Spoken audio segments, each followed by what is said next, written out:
오늘 말씀 누가복음 21장 5절부터 19절까지 보겠습니다. 19절 같이 보겠습니다. 시작. 어떤 사람들이 성전을 가리켜 그 아름다운 돌과 헌물로 꾸민 것을 말하매 예수께서 이르시되 너희 보는 이것들이 날이 이르면 돌 하나도 돌 위에 남지 않고 다 무너뜨려지리라. 그들이 물어 이르되 선생님이여 그러면 어느 때에 이런 일이 있겠사오며 이런 일이 일어나려 할 때에 무슨 징조가 있사오리까? 이르시되 미혹을 받지 않도록 주의하라. 많은 사람이 내 이름으로 와서 이르되 내가 그라하며 때가 가까이 왔다 하겠으나 그들을 따르지 말라. 난리와 수요의 소문을 들을 때에 두려워하지 말라. 이 일이 먼저 있어야 돼. 끝은 곧 되지 아니하리라.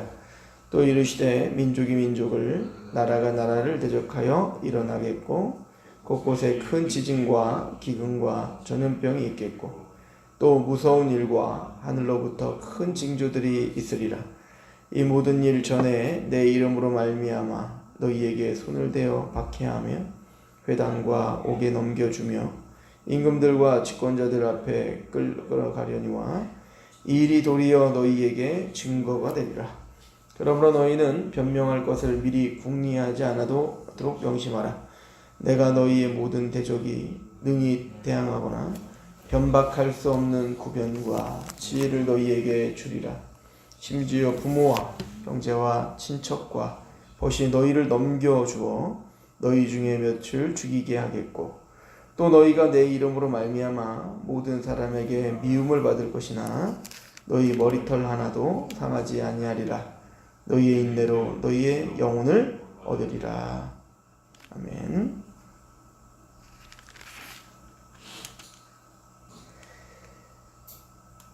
이스라엘의 종교 지도자들과 예수님께서 논쟁을 벌이시며 그들의 무지함을 드러내 주셨죠. 첫 번째는 사두개인의 무지함, 그리고 두 번째는 부활 논쟁을 통해 사두개인의 무지함을 드러내 주셨고, 율법 논쟁을 통해서 서기관과 바리새인들의 무지함을 드러내 주셨습니다. 그리고 이제 예수님께서는 화 있을진저 바리새인과 서기관들이요 라고 하시며 겉으로 외형적인 종교적인 어떤 열심 또 화려함 보여주기 위한 그 외식으로 치장한 그 바리새인과 서기관들이 얼마나 위험한 사람들인지를 알려주셨습니다. 그래서 그들은 더 엄중한 심판을 받게 될 것이다 라고 이야기를 했죠. 그리고 이제 21장 1절부터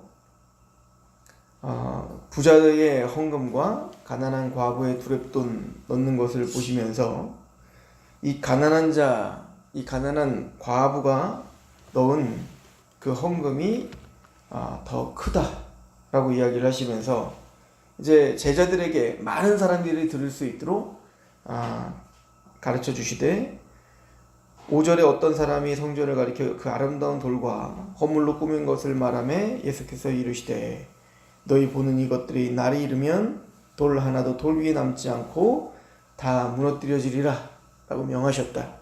그래서 우리는 이 말씀을 통해서 지금 성전이 무너질 것이다 라고 하는 예언을 하시지만 더 나아가 지금 유대의 사고, 유대의 종교가 무너질 것임을 사실은 보여주고 있는 거예요. 그들의 어떤 거치장, 화려함, 하나님께 드렸다 라고 하는 어떤 그 자랑, 그 모든 것들이 헛된 것이었음을 이 성전이 무너짐과 함께 증명되어질 것입니다. 사실은 유대적 사고에서는 성전이 무너진다는 것은 종말인 거예요. 그러니까 성전이 무너질 수가 없는 거예요. 그 사람들의 입장에서는 성전이 무너진다라고 하는 얘기는 이 세상이 끝난다는 얘기인 겁니다. 그러니까 마태복음 24장에 가도 이제 예수님과 이 이야기가 이제 병행 구절에 보면 이 성전이 무너질 거다, 돌 하나도 남지 않고 다 무너질 거야 라고 이제 명하시니까 바로 제자들이 뭐라고 얘기해요? 그날이 언제입니까? 이렇게 물어보는 거죠. 그러니까 그 종말의 때가 언제냐 이렇게 물어보고 있는 거예요, 예수님께. 그러니까 이 유대적 사고에서는 제자들 또한 바로 성전이 무너지는 건 바로 종말, 이제 여호와의 때가 됐다, 이렇게 생각이 되어지는 거죠. 자, 이렇게 물어보고 있는 이제 7절에 그들이 물어 이르되 선생님이여 그러면 어느 때에 이러한 일이 있겠사오며 이러한 일이 일어나려 할 때에 무슨 징조가 있겠습니까? 라고 이제 주님께 물어봅니다. 즉 종말의 때가 무엇입니까? 마지막 날은 우리가 어떻게 알 수 있습니까? 이렇게 물어보는 거죠. 그러니까 이 물음에는 성전에 무너지는 때가 언제입니까? 그러니까 이미 역사적으로 우리는 압니다. AD 70년, 그죠? 주후 70년에 디도 장군에 의해서 완전히 무너지게 되죠. 그런데 예수님의 이 예언은 그 AD 70년에 생길 예루살렘 성이 함락이 당하고 이 성전이 정말 돌 위에 돌 하나 남지 않고 다 무너지거든요. 그렇게 무너지는 것을 넘어 예수님의 재림하실 그때까지 있을 그 징조들을 다 포괄하여 이야기하고 있다 라고 하는 것으로 우리는 받아들여야 됩니다. 왜 그런가 하니 8절에 보면 이르시되 미혹을 받지 않도록 주의하라. 많은 사람이 내 이름으로 와서 이르되 내가 그러하며 때가 가까이 왔다 하겠으나 그를 따르지 말라. 난리와 소요의 소문을 들을 때에 두려워하지 말라. 이 일이 먼저 있어야 하되 끝은 곧 되지 아니하리라. 그러니까 예수님의 지금 예언은 AD 70년에 있을 그 환란과 징조, 그러니까 유대인들이 완전히 흑파되고 이제 무너지고 정말 그 유대인들의 입장에서는 그만한 난리가 없는 거죠. 그만한 두려운 일이 없는 거죠. 뭐 실제적으로 육체적으로 너무너무 힘든 고난의 시기를 겪어야 되고요. 그런데 예수님께서 말씀하시기를 이 일이 먼저 있어야 돼 끝은 곧 되지 아니하리라 이렇게 말하죠. 그러니까 사실 AD 70년에 있을 예루살렘의 그 멸망은 시작인 거예요. 그게 끝이 아니라 시작인 겁니다. 그러니까 예수님은 이렇게 말하는 거예요. 이제 이 성전 무너질 거야. 그랬더니 제자들이 그럼 그때가 언제입니까? 근데 그때라고 하는 건 그들은 이제 종말, 이제 하나님의 때, 이제는 끝났구나 라고 하는 것으로 받아들인 거죠. 그래서 예수님은 끝은 아니다. 그 AD 70년에 이 성전이 무너질 건데 이 무너진 것이 끝이 아니라 시작이다 이거예요. 그러니까 예수님이 지금부터 이제 말씀하시는 것은 그 AD 70년에 있을 일과 그리고 그 일을 통하여 시작된 하나님의 그 타임테이블, 종말을 향한 그 타임테이블이 시작되었음을 선언하고 있는 거예요. 그래서 이제 히브리서 1장에 가면 히브리 기자가 뭐라고 하냐면 옛적에는 하나님께서 선지자들과 여러 부분으로 우리에게 말씀하셨는데 이제는 이 모든 날 마지막에는 그의 아들을 통하여 말씀하셨다 이렇게 말하거든요. 그러니까 이 모든 날 마지막, 이게 종말이죠. 그 종말을 성경에서 말하는 종말이라고 하는 것은 바로 예수님이 이 땅에 초림하시면서부터 이미 뭐예요? 종말의 시작인 거예요. 우리는 지금 종말의 때를 살고 있는 겁니다. 그러니까 성경에서 말하고 있는 신약 성경에서 말하고 있는 종말이라는 것은 말세라고 하는 것은 예수님이 이 땅에 오시면서 바로 예수님이 재림하시는 그 모든 기간을 종말이라고 하는 거예요. 마지막 때다라고 이야기하는 거죠. 근데 구약 성경의 모든 예언들은 그러니까 우리는 그걸 입체적으로 보는 겁니다. 그러니까 성전이 무너질 거야, 예수님 메시아가 올 거야, 성전이 무너질 거야, 왕이 세워질 거야, 하나님 나라가 올 거야, 이사야서 보면 새하늘과 새 땅이 일어날 거야. 이게 모든 것이 다 평면으로 보이는 거예요. 그 구약 시대 사람들은. 왜냐면 그 메시지가 한꺼번에 들어왔기 때문에 그거를 그냥 평면선으로 한 선상에서 쭉 보고 있으니까 그게 한 번에 일어날 거라 생각하는 겁니다. 그런데 역사의 진행은 그게 쭉 펴져서 뭐죠? 우리는 이제 역사가 진행되고 보니까 입체적으로 보이는 거죠. 그러니까 종말이라고 하는 구약시대의 사고의 체계에서는 종말이라는 건 예수님의 메시아가 올 거야, 새하늘과 새 땅이 올 거야, 성전이 무너지고, 이 모든 것들이 한 선상에서 보이는 겁니다. 이 제자들도 아직 그렇게 보고 있는 거죠. 그러나 주님은 그것을 제대로 알려주고 있는 거예요. 끝은 아니다 라고 하는 겁니다. 그래서 8절에 미혹을 받지 않도록 주의하라. 많은 사람들이 내 이름으로 와서 이르되 내가 그라하여 때가 가까이 왔다 하겠으나 그를 따르지 말라. 첫 번째는 이 마지막 때의 종말, 이 종말의 징조가 뭐냐면 첫 번째로 바로 미혹이 많을 것이다. 미혹할 것이다. 많은 그리스도, 나는 그리스도다, 난 메시아다라고 하는 사람들이 나타날 것이다. 근데 사실은 예수님 때부터 수많은 메시아들이 나타났다는 역사적 기록들이 있죠. 또 이 나는 그리스도야라고 하는 이 이야기들은 물론 오늘날 우리나라에는 더 많죠. 그렇죠? 여러 이단들이 다 자기가 그리스도다, 자기가 메시아다라고 이야기합니다. 여기서 말하는 단순히 내가 그리스도다라고 말하는 것 이상의 내가 너희를 구원해 줄 수 있고 죄 사여 줄 수 있고 그런 구원을 약속하는 사람들, 자기가 구원을 시킬 수 있다라고 말하는 모든 사람들을 말하는 거예요. 그러면 지금도 유대 땅에는요, 그 이스라엘 땅에 가면 포스터가 쫙 붙어 있어요. 지금도 메시아, 자기가 메시아라고, 근데 이미 죽은 사람인데 그 사람을 메시아라고 믿고 있는 큰 집단이 있어요. 그래서 그 메시아라고 딱 포스터가 이스라엘 전체에 막 붙어 있는 사람이 있습니다. 그만큼 자신이 메시아라고 하는 거 우리나라뿐만 아니라 전 세계에 걸쳐서 자기가 구원자라고 하는 사람들은 많이 있습니다. 그리고 더 나아가 이것은 마호멧이랄지 또 다른 종교들, 내가 구원자다라고 하는 모든 사람들을 다 포괄하여 이야기한다면 이 미혹은 이미 시작되었고 또 이게 가중되고 증폭되어지죠.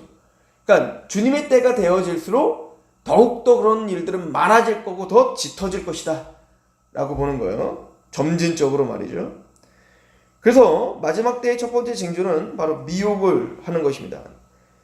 구절에는 난리와 소유의 소문을 들을 때에 두려워하지 말라. 이 일이 먼저 있어야 돼. 끝은 곧 되지 아니하리라. 난리와 소유의 소문을 들을 때가 올 것이다. 그리고 그 10절을 보면 또 이르되 민족이 민족을 나라가 나라를 대적하여 일어나겠고 곳곳에 큰 지진과 기근과 전염병이 있겠고 또 무서운 일과 하늘로부터 큰 징조들이 있으리라. 이 모든 일이 일 전에 내게 이름으로 말미암아 너희에게 손을 대어 박해하며 회당과 옥에 넘겨주며 임금들과 집권자들 앞에 끌려가려니와 이 일이 도리어 너희에게 증거가 되리라. 이렇게 표현합니다. 민족이 민족을 나라가 나라를 대적하는 일은 사실은 과거에도 있었고 현재에도 있고 앞으로도 있을 겁니다. 그러니까 사실은 이 징조는 인간의 타락한 이후에 항상 있어 왔던 일이에요. 그러나 이 일들이 더 증폭되어질 것을 이야기하고 있는 거예요. 또한 곳곳에 지진과 기근과 전염병이 있겠다라고 하는 것도 과거에 있어 왔고 지금도 있고 앞으로도 있습니다. 의학이 발달했다고 해서 전염병이 사라지는 게 아니라 과거에는 없었던 새로운 전염병들이 막 생겨나고 있잖아요. 그래서 이거는 뭐냐면 민족이 나라를 인간관계가 뒤틀려 버린 거. 하나님이 세우신 인간과 나라와 나라라는 그런 질서가 뒤틀려 버리는 걸 이야기하는 것이고 큰 지진과 기근과 전염병도 자연 환경이 뒤틀려 버릴 것을 이야기하고 있는 것이죠. 또 이 모든 일이 일 전에 내 이름으로 말미암아 너희에게 손을 대어 박해하며 회당과 옥에 넘겨주며 임금들과 집권자들 앞에 끌려가려니와 이리 도리어 너희에게 증거가 되리라. 또 예수를 믿는다는 것으로 말미암아 박해를 받고 고난을 당하고 나중에 보면 부모와 형제들이 예수를 믿는 사람들을 먼저 넘겨주는 그런 일들도 벌어지는 거죠. 그런데 이런 일들은 바로 예수님이 십자가에 죽으시는 걸 시작으로 제자들에게 일어났고 그리고 지금도 수많은 사람들이 예수님의 이름 때문에 죽임을 당하는 그런 고난의 시기를 우리는 살고 있는 거예요. 우리는 지금 평화의 시대를 살고 있습니다. 그래서 기독교가 지금은 실제적인, 그러니까 우리가 심리적인 고난을 당하고 있지만 우리나라 같은 경우는 실제적인 박해를 하진 않죠. 예수님 믿는다고 우리를 때리진 않잖아요. 우리를 잡아 죽이진 않잖아요. 그럼에도 불구하고 우리가 잊지 말아야 될 거는요. 이 말씀처럼 지금 현 시대에 과거 거의 2000년간 가졌던 모든 박해보다 더 심한 박해와 더 많은 순교자가 나타나고 있는 시대라는 걸 잊으시면 안 되는 거예요. 우리는 우리나라에 지금 매몰되어서 우리의 삶에 매몰되어서 지금 평안하다라고 이야기하고 지금 박해의 시대가 아니야라고 착각하면 안 되는 거예요. 지금도 수많은 사람들이 공산 정권에서 또 이슬람 정권에서 수두룩하게 지금도 순교를 당하는 일들을 지금도 우리 뉴스를 통해서 보고 있죠. 이것은 예수님이 십자가에 죽으시면서 시작되어 제자들이 잡혀 고난을 당하는 것을 시작으로 예수님이 재림할 그날까지 끊임없는 이런 일들이 일어나게 될 것이다. 13절에 근데 보세요. 이 일이 도리어 너희에게 증거가 되리라. 그러니까 이 일을 통하여서 예수님의 말씀이 사실임을, 하나님의 말씀이 사실임을 우리는 확인하게 되는 일이 될 것이다 라고 이야기하는 것이죠. 그래서 주님 말하는 거예요. 14절부터 그러나 너희는 변명할 것을 미리 궁리하지 않도록 명심하라. 내가 너희의 모든 대적이 능히 대항하거나 변박할 수 없는 구변과 지혜를 너희에게 주리라.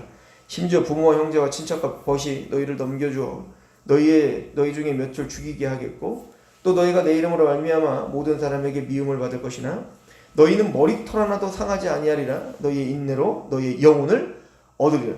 머리털 하나 상하지 않으리라. 그렇다고 해서 진짜로 육체적으로 상함을 받지 않겠다는 얘기입니까? 수두룩하게 죽임을 당했는데요. 예수님이 죽임을 당했고 제자들이 죽임을 당했고 수많은 예수를 믿는다는 그 하나 때문에 실제적인 고통과 죽임을 당하고 있었고 지금도 당하고 있단 말이에요. 그래서 19절에 너희의 인내로 너희 영혼을 얻으리라 이렇게 말하는 겁니다. 그들은 우리의 육체의 생명은 걷어갈 수 있지만 우리의 영원한 생명은 머리털 하나 건드릴 수 없다 이 얘기를 하고 있는 겁니다.